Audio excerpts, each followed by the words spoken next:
Hello there and welcome to Stitching Tales, a podcast about all things sewing and what it's really like to run a sewing business. I am Johanna Lundström of The Last Stitch. And I am Malena Hjerpe of Hazelhen Patterns. And in today's episode is going to be a Malena favorite. This is an episode dedicated to you. Oh, thank you. It's somewhat sewing related, but it's the step after or the step before as well. It is pressing or ironing or both. So yeah, I do have a... it has a soft place in my heart, or what do you say, soft spot. You have a soft spot, yes. You're very passionate about pressing, I will say that, and I think long-time listeners are well aware of this fact that this is something that you keep coming back to. So I thought, why not dedicate an entire episode to this? And I cannot think of anyone better to talk to us about this. And I guess first of all, we should start to differentiate between the two words. I will, of course, before say that, I use them interchangeable because I am rubbish at English sometimes. But yes, we have two words here. We have pressing and we have ironing. So what are the differences, would you say? Asking the English teacher here. No, kidding. English is not my first language, so hopefully you will all agree with me here, but at least you will know what we mean when we say this. Yeah. So we define it from our perspective. Exactly. Please correct us if we are wrong. Yes. But when I say ironing, I mean like ironing a full garment or a fabric, like back and forth movement of the iron.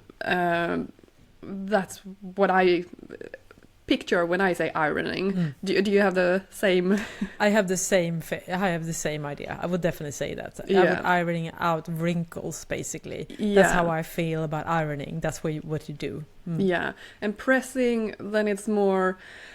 You don't move around your iron back and forth. You have it more in place, maybe a little bit, but not like back and forth heavily. It's just light or heavy pressed and maybe some steam there, and it's mostly to like press open a seam, press a detail, press the, if you have fusible interlining, press that onto the fabric.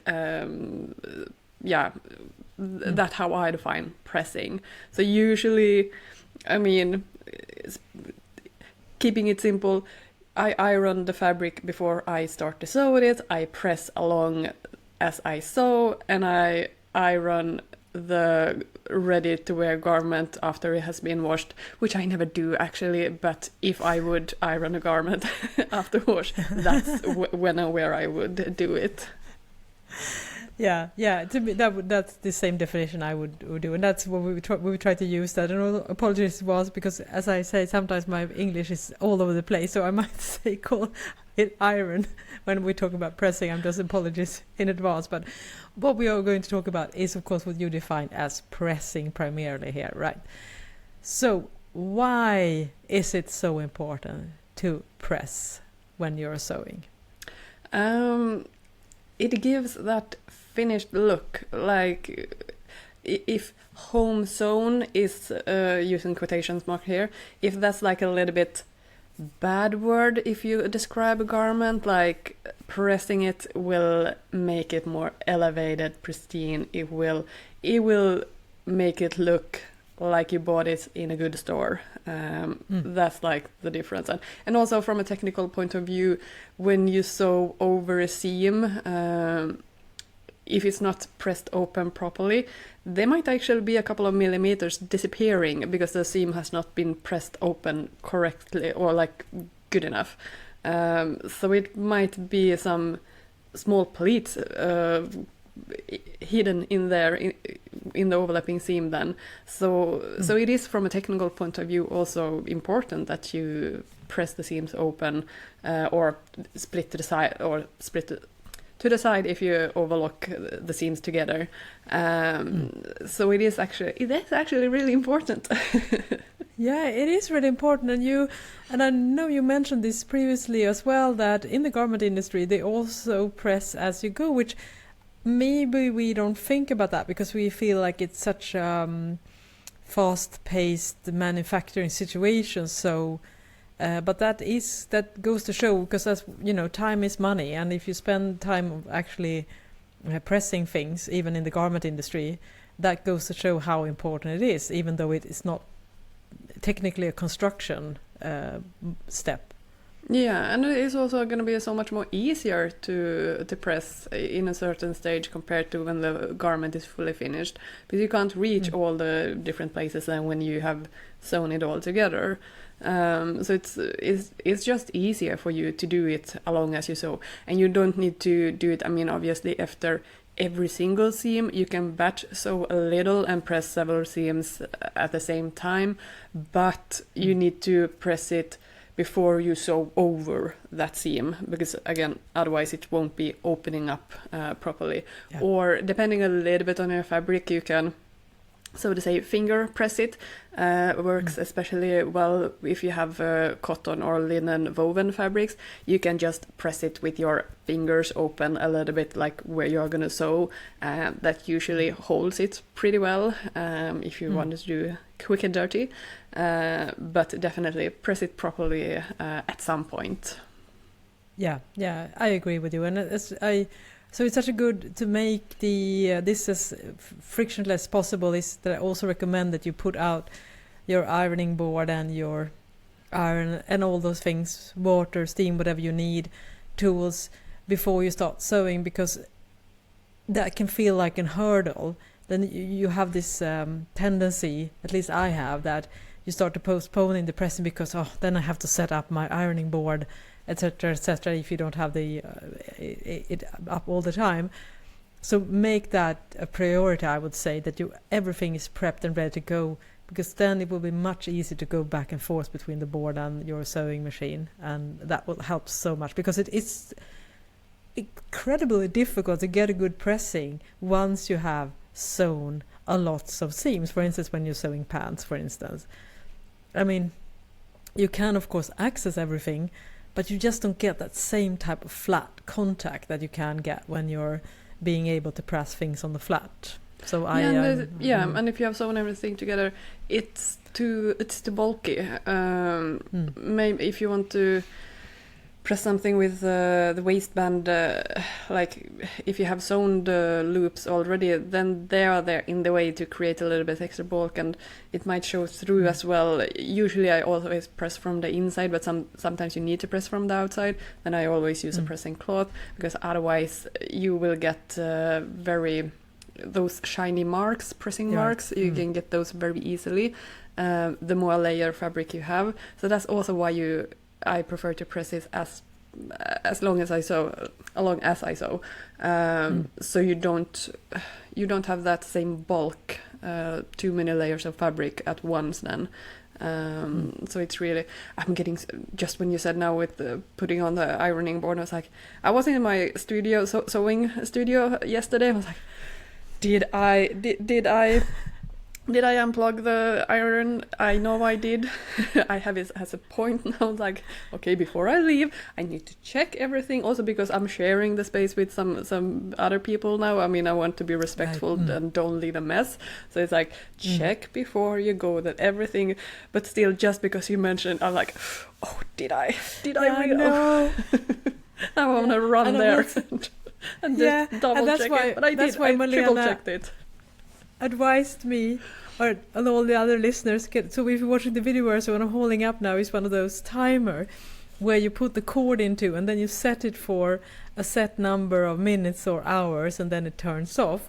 So I actually went out and bought one of those. So after Malena gave some, and that's because unfortunately that was triggered by the fact that I did forget my iron in the sewing studio overnight. Yeah, came back and the studio wasn't on fire, but it was a very suspicious smell. You could definitely feel there was something going on.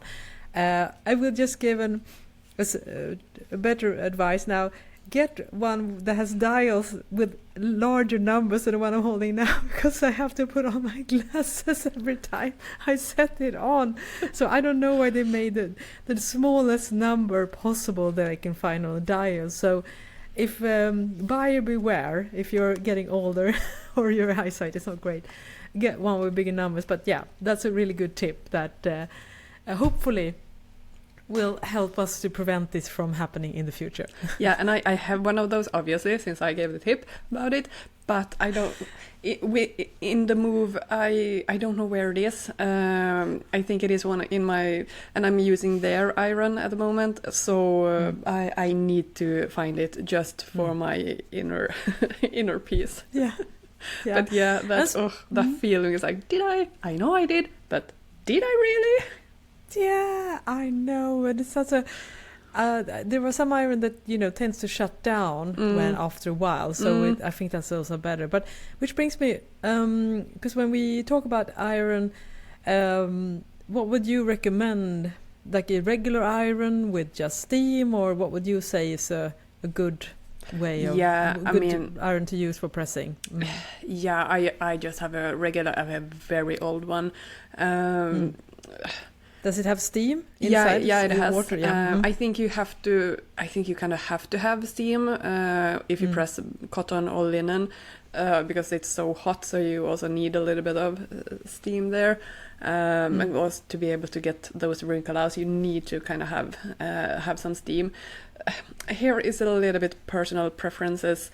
I think I want to manually be able to say like no steam or a lot of steam, so manually decide that, because if you're ironing at a lower temperature, for example with when you have synthetics, then you don't want to steam because then it's just going to be like wet drops on the fabric then, because it's not hot enough to make it steam. Yeah, so it doesn't create any steam. No, I guess. That's why exactly. The reason why. Yeah, and also the synthetic fibers, they don't steam that well either, so and the steam is not gonna do anything for it. It needs to kind of be natural fibers for it to actually be beneficial.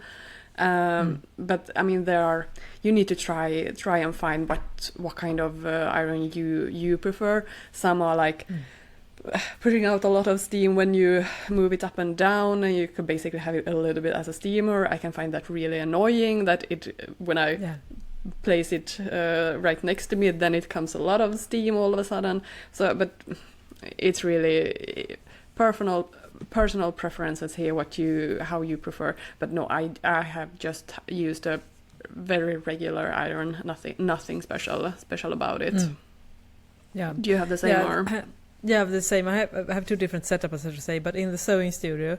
So what I'm holding up now is just a regular iron. It has Teflon at the coating, because I find that's nice. It's easy to clean, so I really like that. If you are careful, and just like you, I like this one has the opportunity to shut the steam off.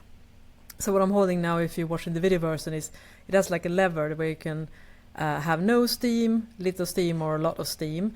And also I really like those iron that have two buttons. So one is just for spraying water, and the second one is to get the steam.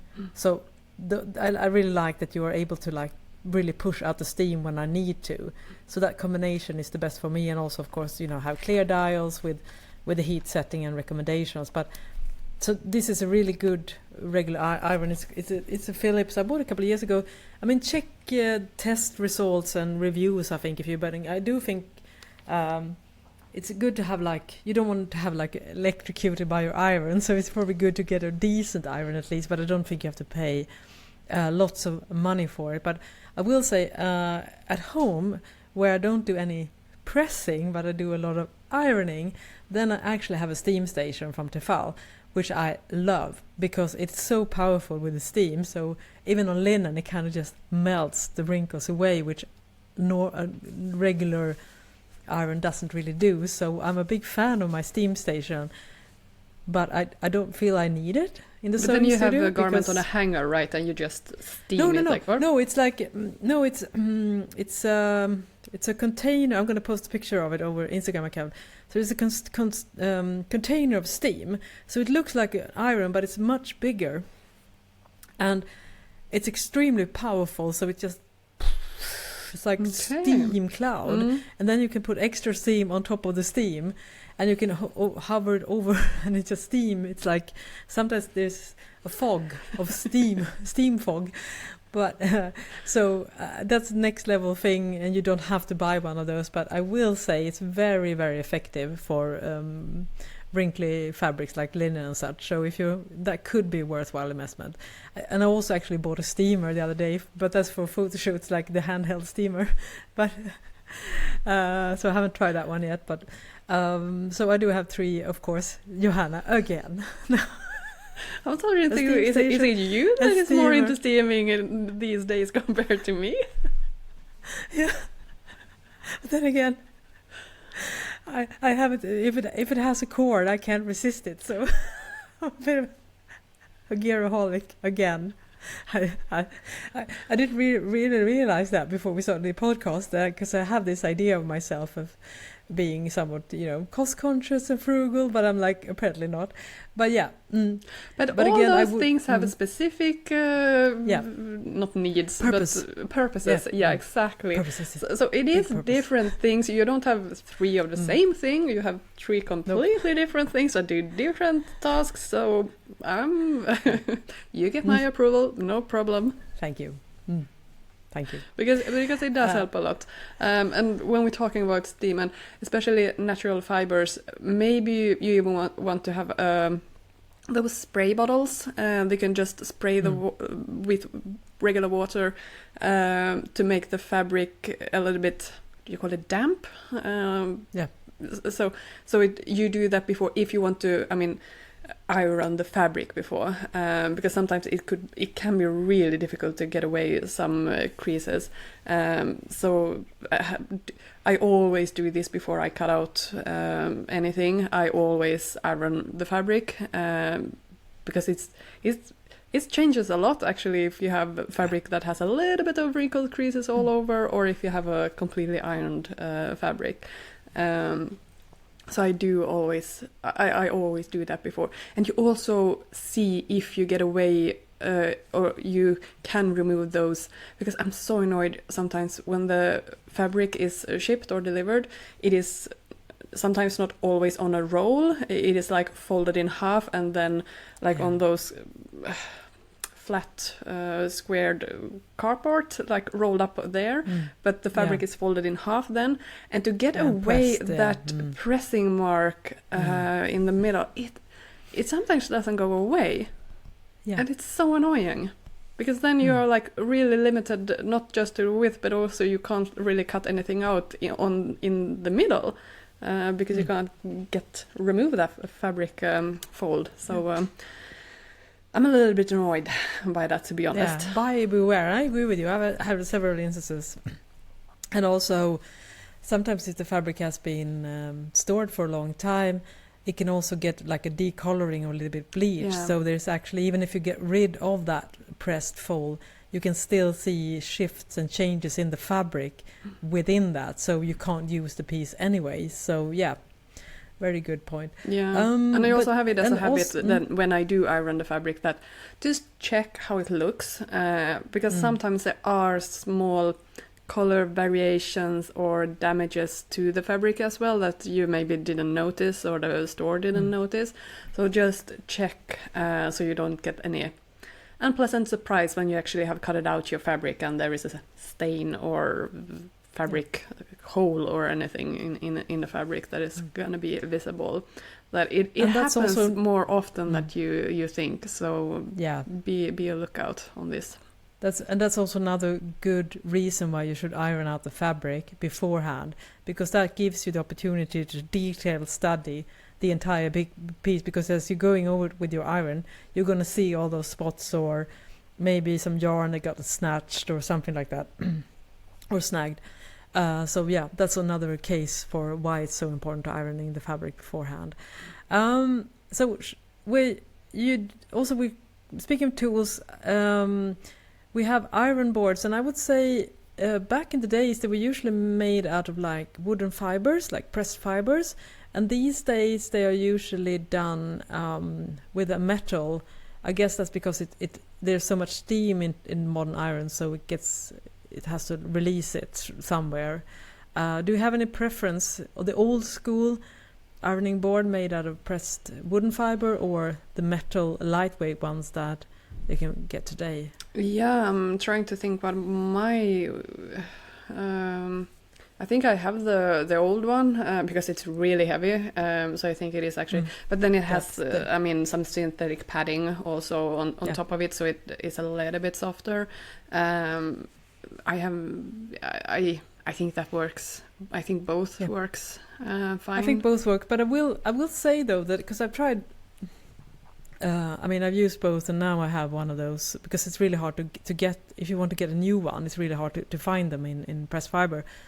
I will say, and I guess that's because wood is a good pressing component. I will say I find that pressing is a little bit better if I'm using those old thick fiber boards rather than the very lightweight, super thin metal ones that you can, at least here in Sweden, are pretty much the standard now. You have to look far to get one made out of wood fibers. So if I would choose, I would definitely go for wood when it comes to pressing. It's just there's something, I guess the surface and everything, you get just a better pressing. But is it like a metal? It's like a metal then? net. So so it's a very thin, like metal net made to. Of course, it's usually padding and of course the cover, but it's super thin metal that is designed to release the steam. And I did because that happened to my old wooden fiber board, because went so crazy because I love steam, especially with my steam station. So after a while the fiber started to like disintegrate because I had too much steam. So that's why I ended up buying one of those modern metal ones. But if I didn't have to do that, I would definitely go for wood in my not my very professional, but my personal experience. No, but I kind of agree there, because also if you have wooden underneath, the steam is not gonna disappear; it's gonna stay there. But if you have the metal net, it's just gonna go through the fabric and disappear in the air. Then it's not going to be as efficient, I would say then. So in the industry they actually have I think I told you this before, but they have these huge ironing tables. Basically, there is a suction in the table that the garment also lies more flat towards the table because of the suction, and then they steam it. Maybe not even press it; they just steam it because the suction is going to make the garment lay more flat, and they don't want to have the pressing mark. So in those cases, it is a metal netting, but that's because they have the suction as well, and the steam is going to disappear there. But that's more next level professional. Unfortunately, not available. Johanna is putting this on my shopping list. Does Amazon have it? Yeah, I need to make more money in my company. I invest in one of those. But yeah, and also when we're talking about iron board, I have also again watched the video version, but what I'm holding up now is this cute little iron board. It's not an iron board for kids, even though it might seem like that. It's actually for sleeves. And this is not just for sleeves, trust me. It's for any area, like a pair of leg pants, or if you have struggling pressing, you need one of those. And if you're watching as you can see, if you're watching the video, it's very, I bought it in a second-hand shop and it's disintegrating, as you can see, but I love it. I use it all the time when I'm pressing clothes during sewing. So to me, a regular iron board is not enough. I love my sleeve board as a great way of really not having to get those. You can press anything on the round, basically, so you don't risk any accidentally causing any creases or folds. Yeah, I love mine as well. I think I actually have 3 for some reason. I don't know why, but I think all of them have been like a second-hand shop find. So I think I have gotten from my mom and I have myself, and then I don't know where the third one came from. But yeah, no, I love those. When I sew, I actually use that one for 95% of all my pressing, I do it on that little one. You don't need the full big one then. It's just so much easier, as you say, press the seam, press the shoulder. Neckline is a little bit trickier to press than the regular board is better. But the inseam, outside seam on trousers, everything is so much easier to do it on the little board. So that is definitely a favorite of mine. And to circle back to the, if you have one of those wooden pressing board, ironing board, and it starts to become a little bit not so nice looking, just put new fabric on top of it. I've done that on mine, and it works really well. I don't think I even removed the old fabric. I just put new one, something 100% cotton, I think it was, and just stapled it underneath. So that it's very easy to make it new again. Yeah. So because it is quite important with having it cleaned, because you can get stain on your garments of fabric otherwise. Maybe not from the pressing board from that fabric, but I don't know how many times it has happened that the iron is giving out some steam and then it's a little bit rust there or something. Yeah, I wonder about that. So I have annoying. the same problem. It's so annoying. Yeah. And you don't see it until it's too late, so to speak. And then you're like, you can see those drips of brown liquid coming out from one of the openings. I have that on all my irons. And maybe someone listening could help us. Do you need to like decalc, or what's called calcium? Is it something like that? It's probably like a mineral buildup inside. So it's probably I should probably clean my iron. Yeah. So maybe it's just a case of us not taking care of it. Yeah, and I do that. Yeah, and I try to have it as a muscle memory, because here again it depends a little bit on what kind of iron you have. Some when you lift them up, they spit out a lot of steam and then maybe also drips of water, which you don't want maybe, and then you get some colors, watermark stains even on your fabric if it's a delicate fabric. So really need to be careful here, unfortunately. So I try before I actually start pressing or steaming to do some movement with the steam, like press on just on the pressing board, lift up, lift down. So if an accident would happen, it will happen there and not on my garment.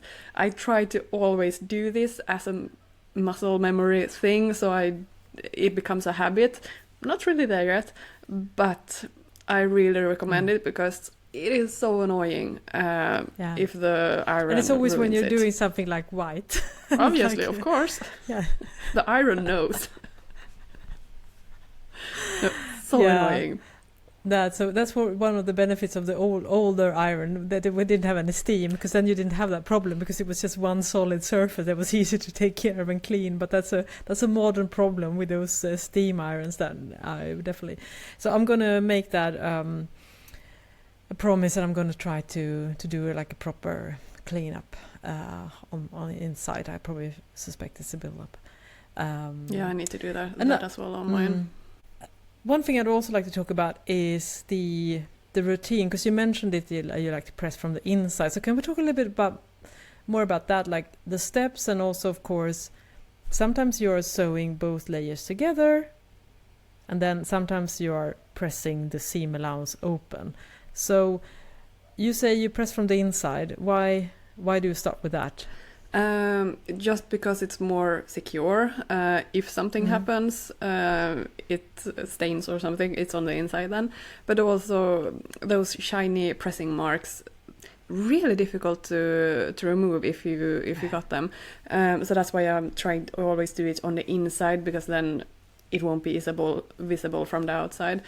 If you have really thick fabric or thin fabric as well, sometimes the seam allowance might even show through, like the outer fabric will become like 3D shaped around the seam allowance if it has like quite thick with the overlock threads and everything. So don't force it, like just gently press it, otherwise it will start to show through. that's an issue, you can place like a third fabric in between your shell fabric and the seam allowance to have it like, so you get like a smoother surface. Pressing cloth or something, it might help. It is a little bit of extra step, I know, but depending on the fabric, how visible it will become. But yeah, I usually always press from the inside, and here you can choose a little bit also if you. Even if I sew with woven, I usually always sew, the straight seam, and then I overlock the seams together. I don't press them open.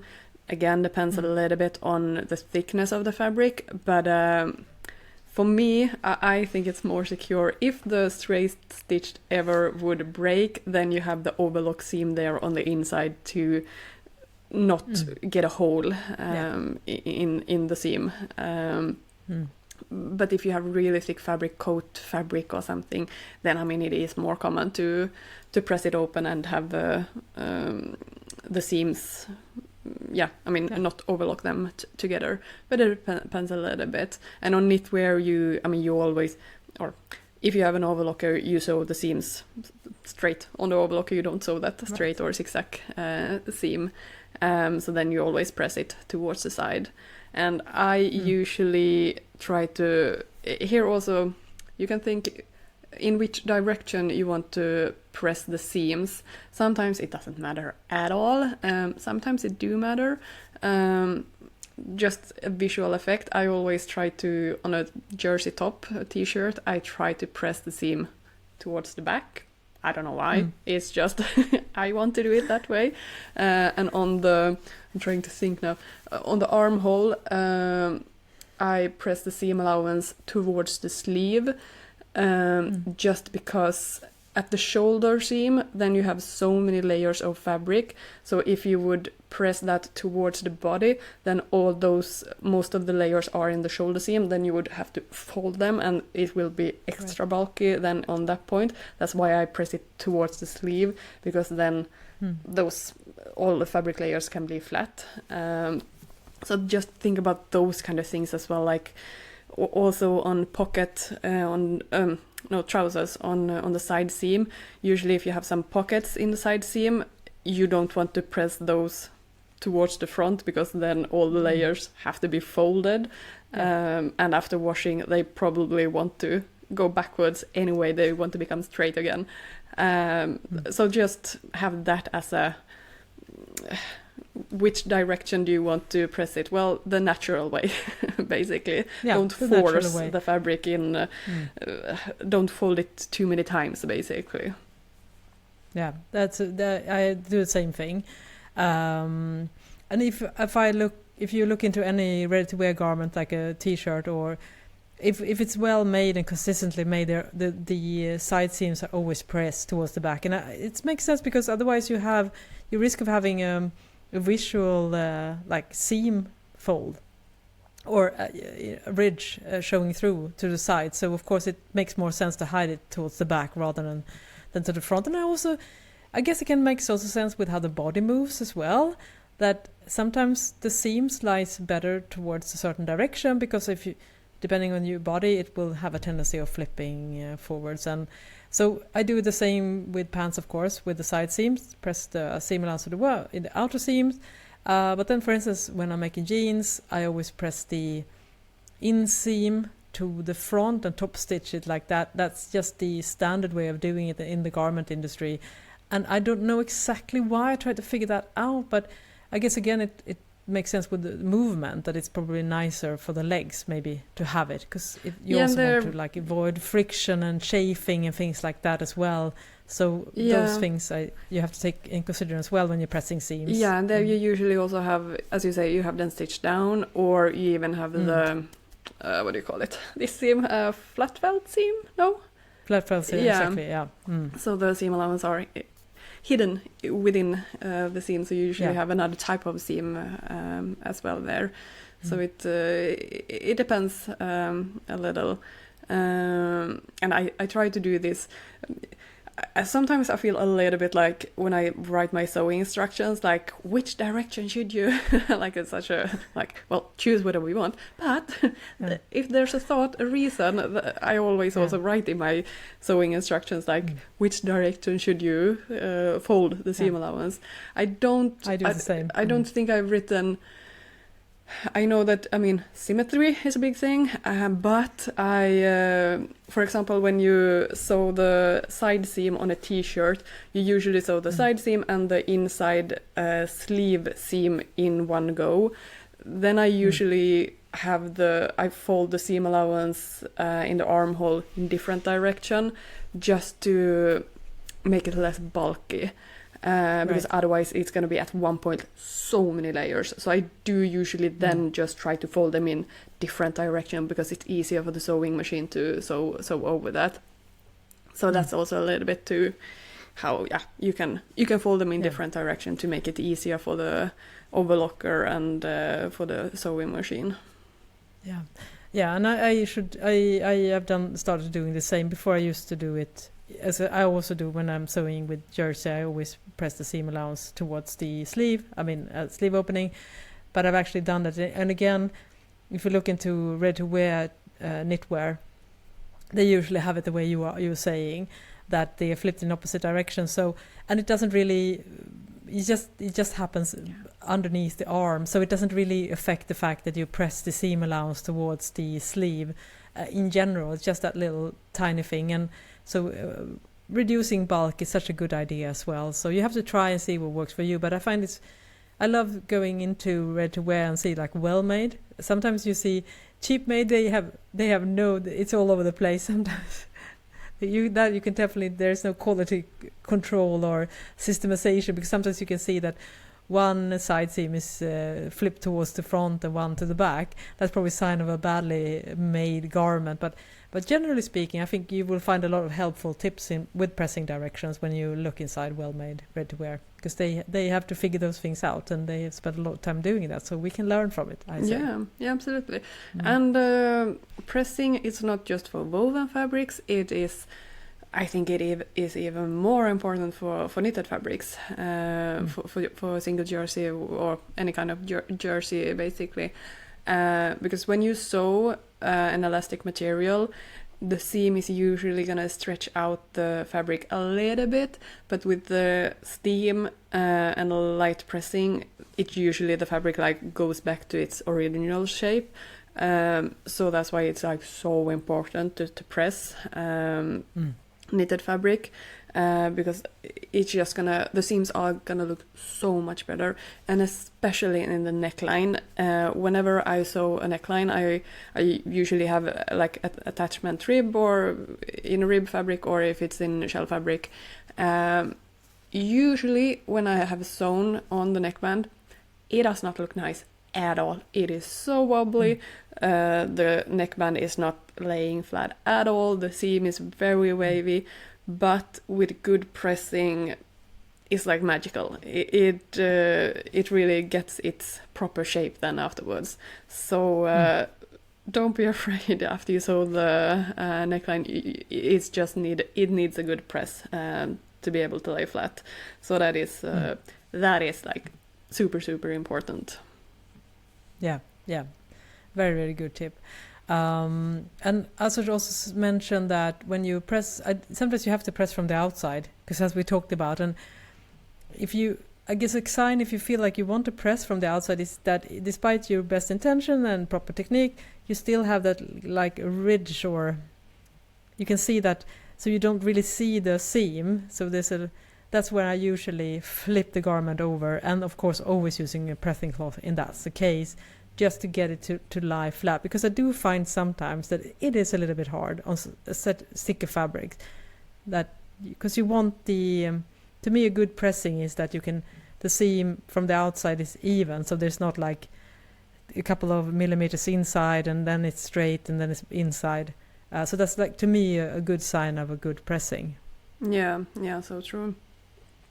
And if you're making coats, here depending a little bit on the fabric, but usually the pattern should be constructed that color that you see is usually a little bit wider compared to the undercolor, just so it, how do you say, it rules. Falls down. It råder in Swedish. The undercolor pulls back the upper color basically, so you don't see the actual seam unless you look up really close and flip the color out. Yeah, so basically the seam is on the color is not placed exactly at the edge. It's like a few millimeters on the inside, so it doesn't become visible when you wear it. So then obviously you can't either you can't press the seam open and flat exactly at the seam then.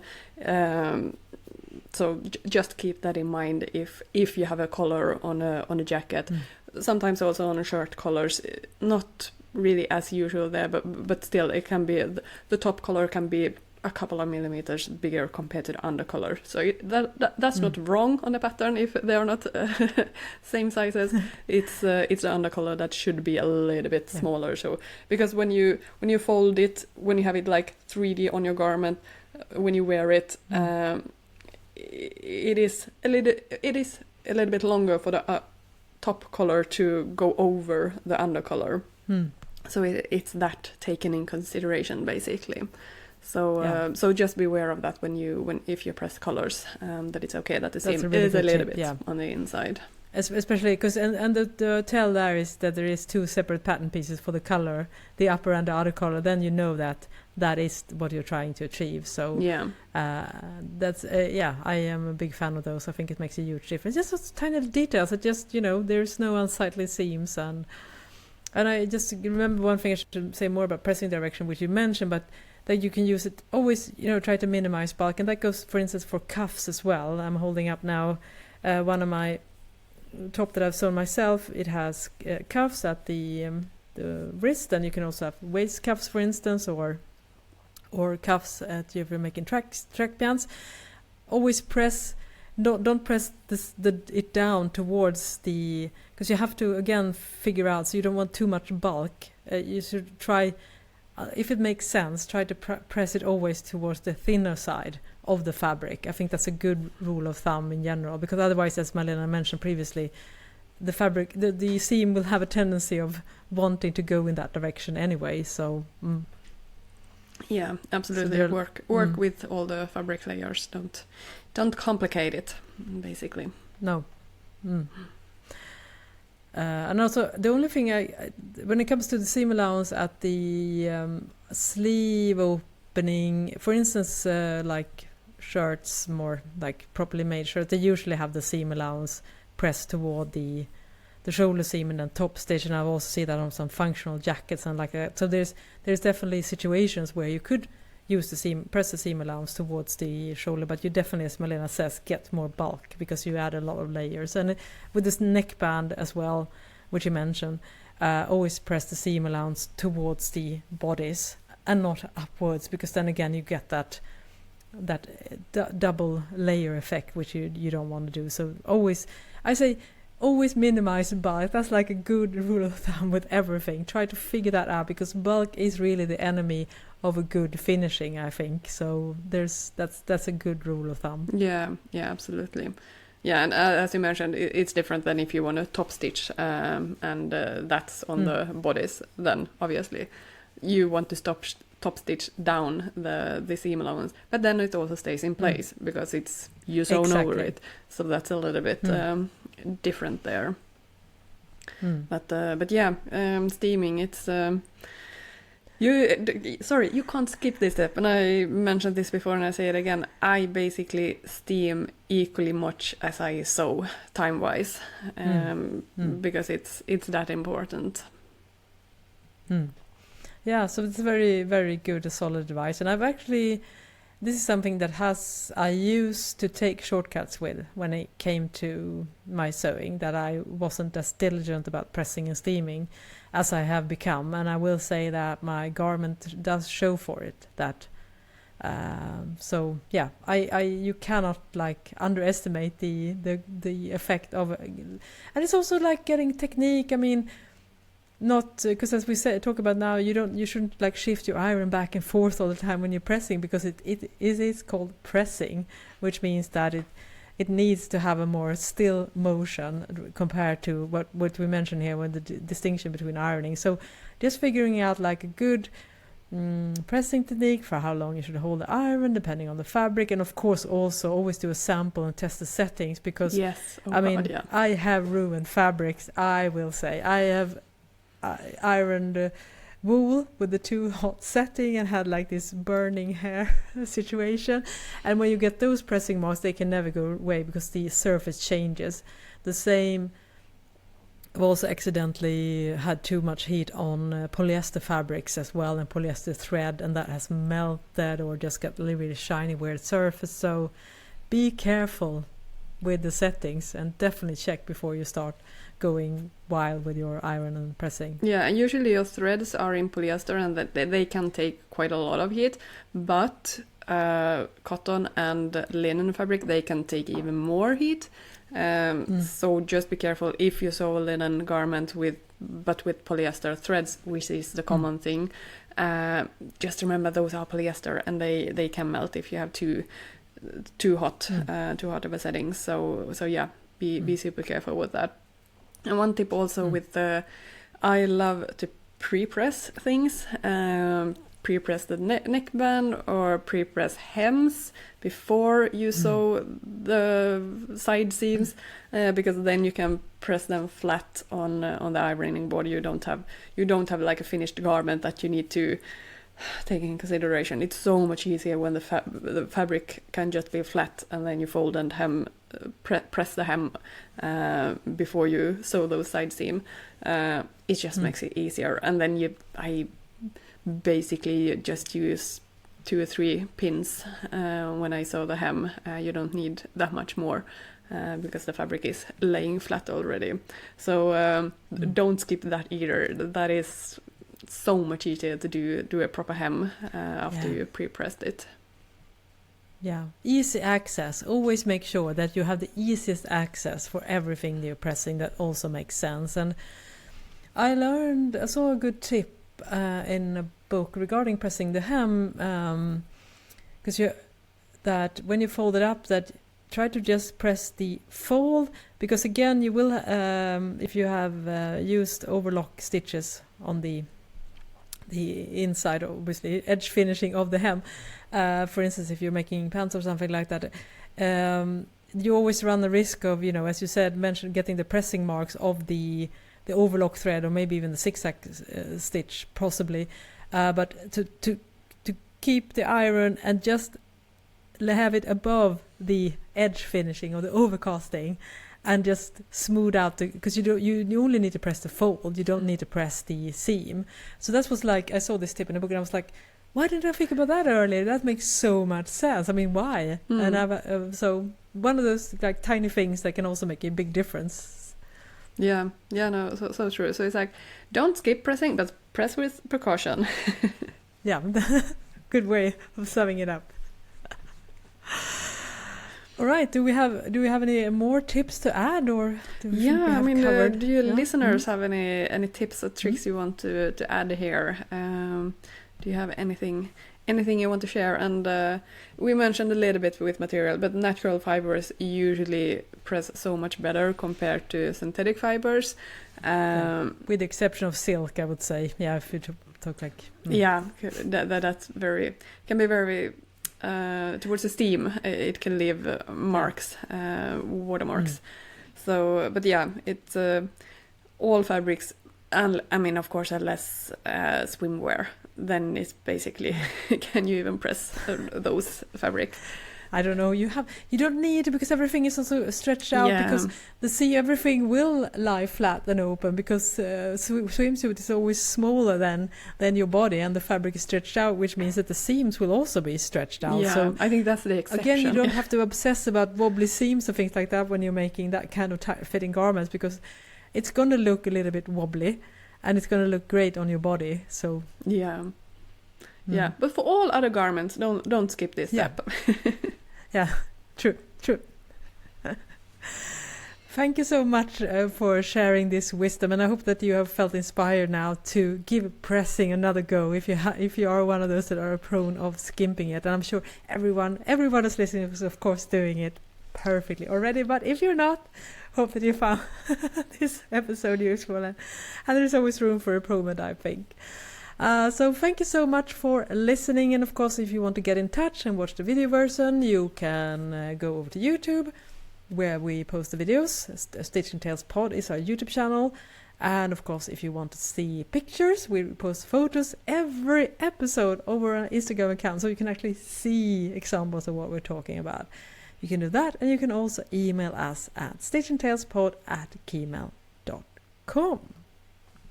So, thank you so much for listening to us talk almost an hour about pressing.